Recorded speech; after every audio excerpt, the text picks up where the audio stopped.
Learn about Canelo being around him for 3 days? Sorry? What did you learn about Canelo being around him for so many days? He's a very nice guy. He's a very nice guy. He's a humble guy. He's a respectful guy, and he's a true professional. He's a very good professional fighter. So it's just nice to be amongst great fighters like that, because this is what boxing's about. It's a sport. We're not going to war.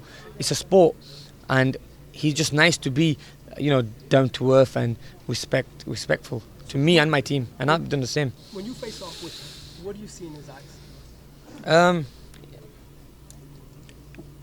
Looking at his eyes, I mean, I size him up, and I see something like, he does seem like he's very relaxed and chilled, like it's going to be an easy night. And I let him think that. Look, I don't think any fighter who has fought me has had an easy night against me. You know what I mean? Regardless, I mean, if they've put me down, whoever it is, they've never had an easy night. So this fight will be fun to watch for you guys. Amir, you're a very talented fighter. You have lots of speed, high boxing IQ.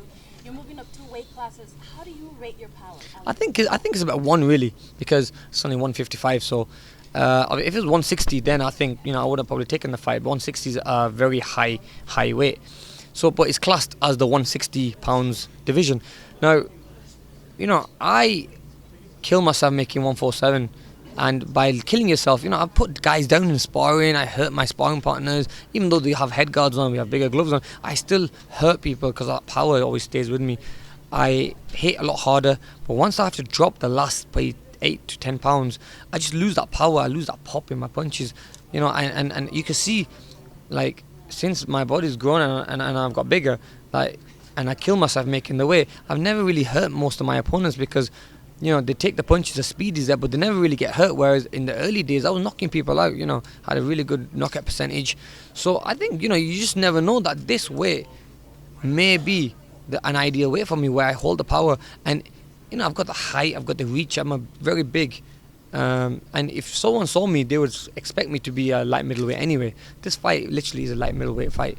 So, given the political rehydration clause, shouldn't you have used that to your advantage? I could have, but I don't want him to have any excuses. When I beat him, I don't want him thinking that, he made me. He had a clause in there where I couldn't rehydrate. I was suffering. I was this. I don't want him to have any excuses. Once I beat him, I don't want no excuses. I'm just gonna say to him that, we beat you fair and square at the deal that you wanted. How come there's so many few fighters like you move up and face the toughest people? We don't see that a lot. I hope this motivates all the young fighters out there and all the other professional boxers, because they all should be having the best fights for them, in boxing. And I had a couple of fights which it was just very hard for me to motivate myself fighting people like Chris Algiu. No disrespect, he's a nice guy. And then obviously the Alexander fight, the Kalauza fight. I mean, it was very hard to motivate yourself, Diaz. I want to fight with someone who is going to give me a real test, and it's going to be like a 50-50 fight. But in this fight, if you look at it, all odds are on Canelo. He's supposed to win this fight, so I'm the underdog. So this is only making me train harder, and it's making me more focused. I'm one of them guys if you're fighting a guy who you're supposed to beat, I'll make that so much hard work. Because I'll not train hard. I won't be as focused. But when I know I'm on a dangerous fight and it's going to be hard, then that'll be like, okay, I better fix up here, and I better stay focused. So, and also, I've just realized, like, I've just noticed, like, in the last 6 to 8 months, my body's kind of grown. I mean, I just got big, and I don't know if that was just me just had my final growing spurt. I don't know what it is, because I really feel so strong and so big. I just didn't want to be killing myself making the 147. Still, I can make the 147 division, but I just wanted to see this new weight while I'm quite heavy and feeling strong.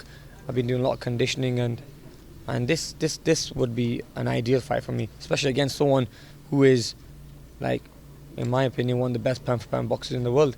To beat him would definitely raise my. Amir, given the political landscape, nobody expected to see you appear on a Golden Boy card, considering your recent relationship with Al Heyman. Can you walk us through a little bit how that all came about? Yeah, obviously with being with Al Heyman, I wanted the biggest fights, and Al tried to get me the biggest fights, and it just end of the day getting me the Mayweather fight, that fell through twice. End of the day, it's not Al it's Mayweather who probably didn't want to fight me. And then you had the Manny Pacquiao fight, who Al was also helping me, advising me to get that fight. And my team was negotiating with Bob Arum, and that fight fell through as well. So, in a way, they said, "Look, Amir, we know you.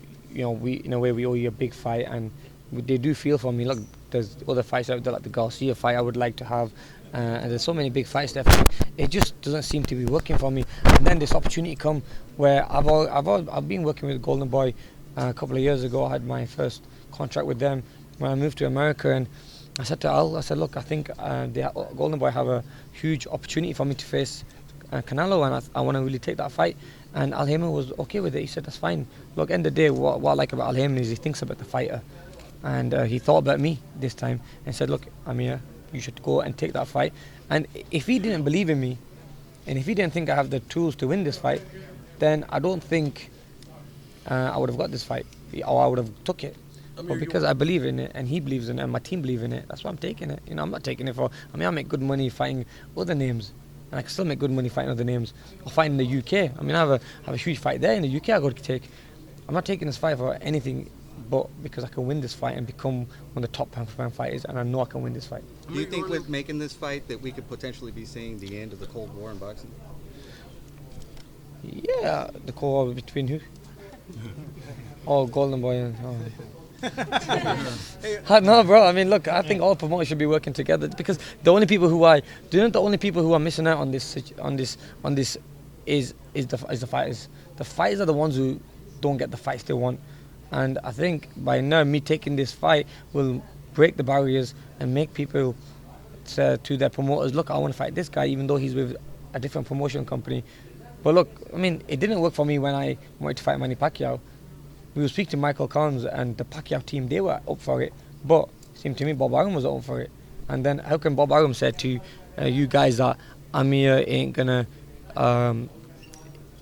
he's not big enough, he's not a big pay-per-view star. So the reason the Pacquiao fight didn't happen, just so you all know, was because Bob Arum said I wasn't a big enough pay-per-view name, or I wasn't a big enough name, that HBO turned it down.